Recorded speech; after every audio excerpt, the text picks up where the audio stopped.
Here we have the pumpkin patch, just in time for Halloween. This is the design for October 1st for the One Stitch at a Time Club. And I've stitched this sample up on the Moda linen, which is beautiful. It's a mochi linen. And I use DMC floss. And I have all the numbers listed on the pattern of what you'll need to do this. This one I thought it would be kind of fun to do almost like a sampler. So there's a multitude of different stitches in this one, and then I stitched it an alternate way very simply. So you can decide how intricate you want to get, if you just want to stick to the stem stitch or if you want to explore some other options. So this little guy is happily pointing the way to the pumpkin patch. And I've stitched it with, all the solid lines are stem stitched. The pumpkin, the writing pumpkin patch is a back stitch, and I used 6 strands of the DMC. Usually I use just 2, but for this I want it to be really chunky. It's very simple back stitch. There's just 2 stitches for each vertical line. And then across the bottom of the U, it's just a single stitch. So these are very, very simple to stitch up the letters. And we have some satin stitches. We have some stem fill, where you run a stem stitch and then you just go back and forth to fill that area in. The pumpkin part has quite a bit of chain stitching, little itty bitty chain stitches, and then a running stitch on either side of that. His mouth, nose, and eyes are all satin stitched, and his little stem is a satin stitch up there also. This little collar is a blanket stitch or buttonhole stitch with a little French knot on each little point. And then this is really simple. It's just a little cross and another little tiny cross using the gold thread to go over where those purple threads intersected. And then this little guy's hat is a satin stitch. And then after I satin stitched it in purple, I went back over with just a little bit of gold to make some stripes. And then the dashed lines on here too are just a simple running stitch. So this guy has a lot of different stitches to him, and I'll go over those. Right now, I'm going to show you the alternate version. So I thought it'd be fun to use a fabric that has a pattern to it. And I've seen some of you list some that you've done with maybe a little polka dot in the back, and I just think it's so darn cute.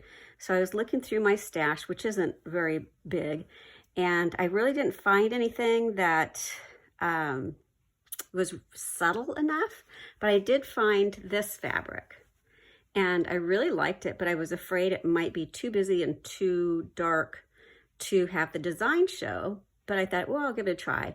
And then I went to iron it and turned it over, and I thought, wait, I'm just going to stitch it on the back side. So it's just a very subtle design. So always look at things from a different perspective. You never know what you might find.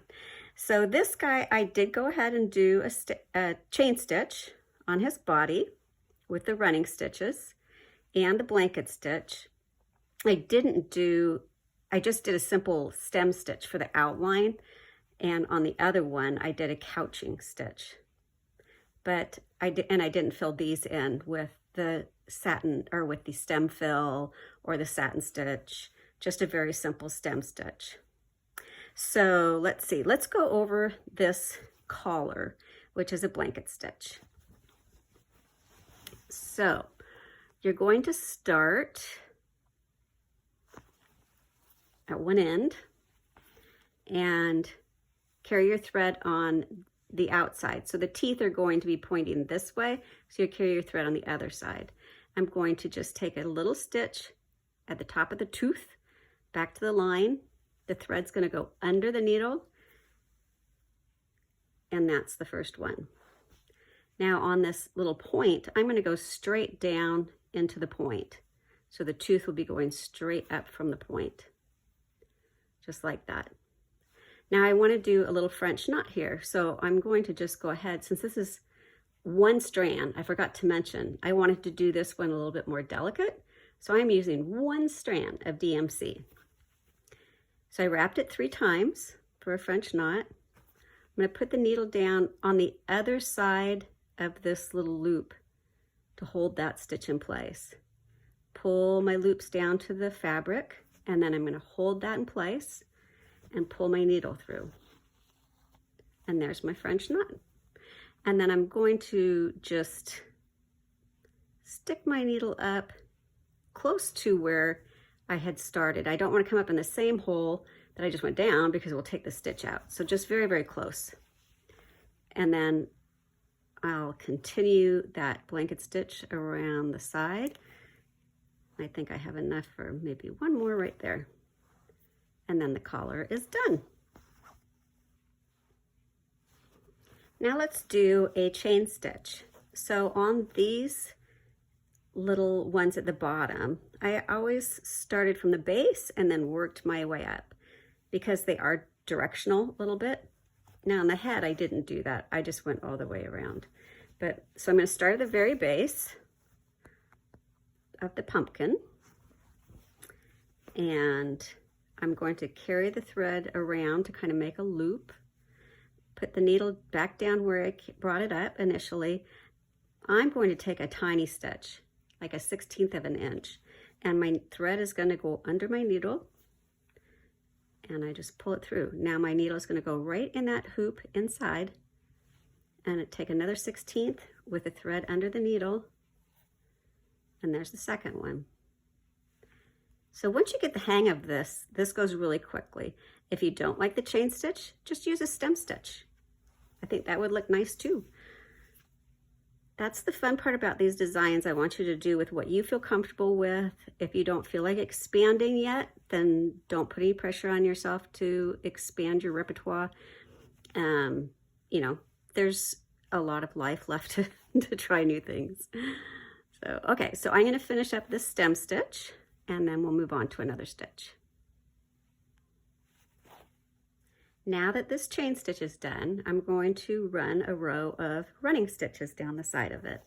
A running stitch is really simple. These are tiny, tiny. So I'm just going to take like 1/16 of an inch up, down, up, down, up, down. Just like that. And that's the same way you do the little lines on the bird too. So that's really, really simple.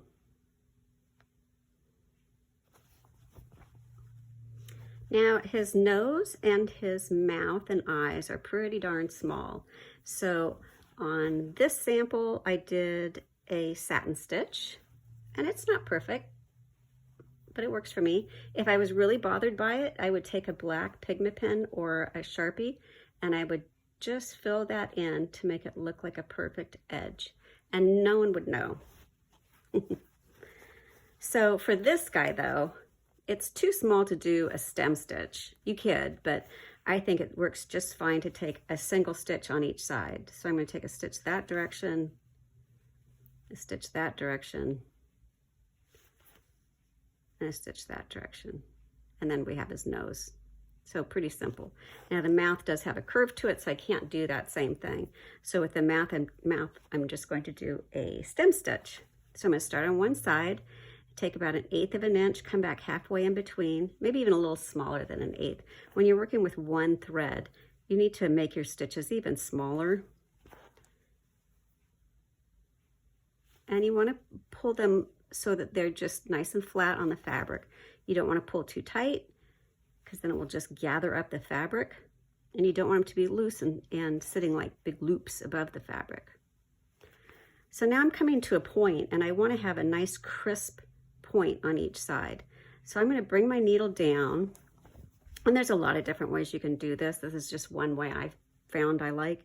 And I'm just going to put my needle under the previous stitch, and that will anchor it in place. Now I can pull my needle up in the same hole that I finished that stitch with, and just start coming back the other direction. And these are pretty tiny little stitches. And there is his little smile. These little X's, it's like a little cross stitch, and super, super simple. So You just go one direction, come up, and then go the other direction. So can't get a whole lot easier than that. One thing I'll mention too, on the back, since those cross stitches, they're not too far apart from each other, so I just went ahead and carried my stitch on the back. Plus this is a little bit darker, so I think it's going to hide the thread just fine. Now to do the words for the pumpkin patch, I'm going to do those back stitches, but I'm going to take really big back stitches. I want it to look like a simply hand painted sign. So there's just going to be 2 stitches going down one side. So I start at the top, go down in the middle, come up at the bottom, and then go back in that same hole. And that's how you do just one side of the letter. Now instead of trying to stitch curves, just pull my needle out, I'm going to just make 2 straight stitches this direction and then that direction. And then we can start over on the A. Same thing, just 2 stitches down one side of the A and 1 stitch across. So usually stitching small letters is not my favorite thing to do, but if they're like this, where it's kind of a primitive look, then it's pretty simple to do. So that won't be too hard. I finished it off with a little French knot, like a period. I don't know why. It just needed something there. So you can leave that on or take it off, whatever you want. And another thing I wanted to tell you too is, I don't know if you noticed on this one, I put the outline of the pumpkin, but I didn't draw in all the little running stitches. And it really isn't necessary to do. You can always refer back to the pattern and just follow along what the pattern shows, just as an option. Now I wanted to go over some of the stitches on this guy. One of them is the couching stitch, which is really, really easy, actually.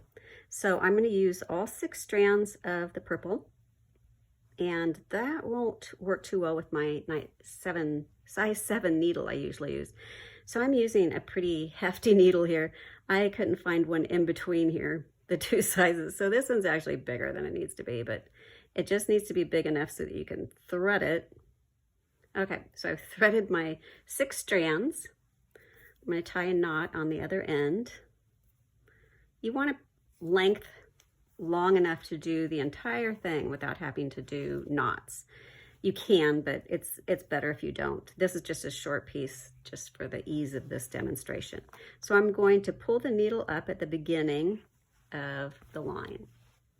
So say that would be here, maybe is where I would start. So I'm going to pull my thread up through that. Now I'm just going to kind of poke my needle somewhere else and keep this nice and loose.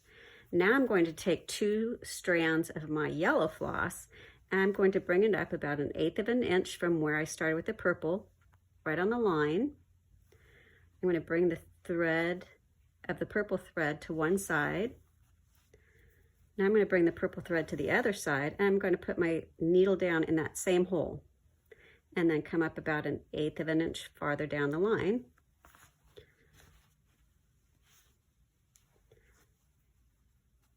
And now I've couched this purple stitch, this purple thread in place. Same thing, that this yellow is going to go over the purple, go back down in that same hole, and now I'm holding that thread in place. It's kind of a fun little stitch. It's really easy to do. Once you get going, you can do it pretty fast, and it's a great way to go around curves. Like if you have some big letters, this would be a fun way to do it. It's fun to use different colors like this, but you could also just use the same color. You can just go back and forth like that. See how fast that goes? And then when you're completely done, then you take the purple thread and you just go back to the other side and you tie a little knot, and that's your couching. Now I'll show you how I did these little X's here. So I have some purple thread, 2 strands. I drew one up here, it's a little bigger, but I thought it might be easier for you to see that way. So you're just going to go one side, then the other side. That part's super simple, just like that. Then you're going to take, I did all of the purples and then came back and did all of the yellows. So the yellow is going to come up right at the intersection. So say this is right in the top of the little V there, and then I'm going to go down right on the other side of that to tack it in place. And then I'm going to come up on the right and then on the left.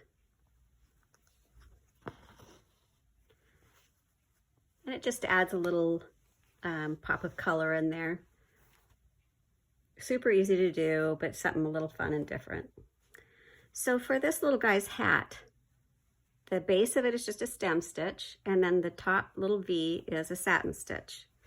So for a satin stitch, you're just going to go from one side and back to the other. And if it's helpful to use a hoop, then use a hoop. If I have a large satin stitch area, I will use a hoop. Just kind of depends on how I feel that day. And it goes pretty quick.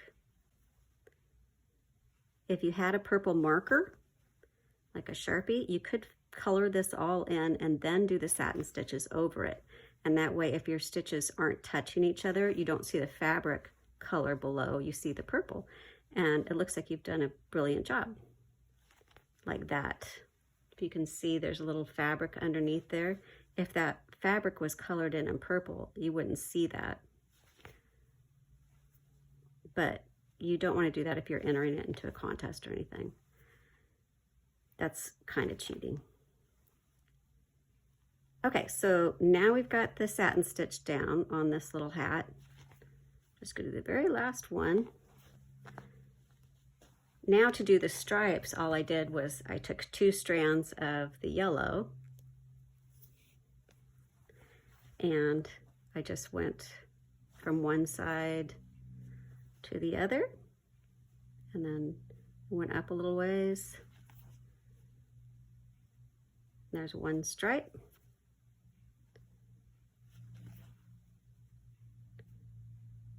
Two stripes. And then 3. Oop, that one was crooked. So really easy to do that too. When you have little stitches like the grass, the tiny ones, those are just one single stitch. And then on the little bit longer ones, I did a stem stitch.